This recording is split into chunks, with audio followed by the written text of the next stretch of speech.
A scribe presses a reed into wet clay. Outside, the harbor is on fire. He writes, 7 enemy ships have done terrible things to us. And then the tablet stops. It was never sent, because there was no one left to send it to. This is the city of Ugarit, on the coast of what is now Syria. For 300 years it was rich, literate, and connected to half the known world. It had a royal palace with 90 rooms, archives full of letters, and a harbor that traded with kings. And then, in the span of about a single year, it was gone, burned to the ground, abandoned, and never lived in again. And it was not alone. Up and down this coast, the greatest cities on earth were dying at almost the same time. So the question is simple, and it has haunted archaeologists for a century. How does an entire connected world die this fast? To understand the fall, you first have to picture the height. Around 1200 BC, the Eastern Mediterranean was not a scatter of villages. It was a network of superpowers, all in contact with one another. Egypt's pharaohs ruled the south. The Hittite Empire commanded Anatolia in modern Turkey. Mycenaean kings held Greece. Babylon and Assyria loomed inland. And threaded between these giants were the trading cities, places like Ugarit, that grew fabulously wealthy, not by conquering anyone, but simply by sitting on the routes where everyone's cargo had to pass. Kings wrote to each other as brothers. Diplomats carried gifts of gold between courts.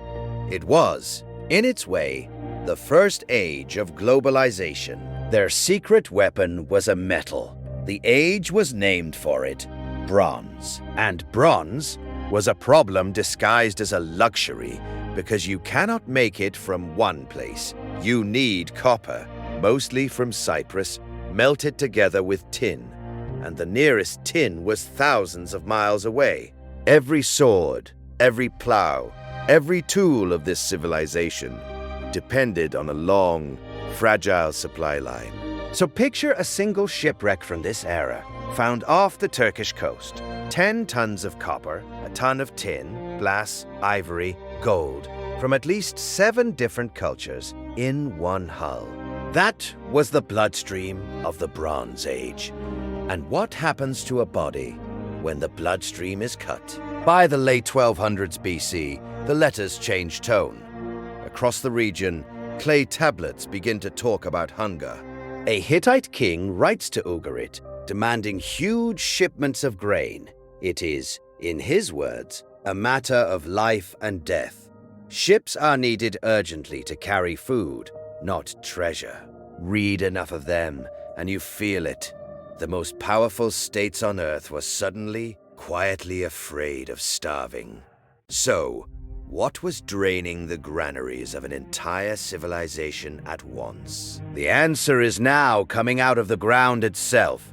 Cores drilled from lake beds and ocean floors preserve ancient pollen and chemistry. Year by year, a weather record older than writing.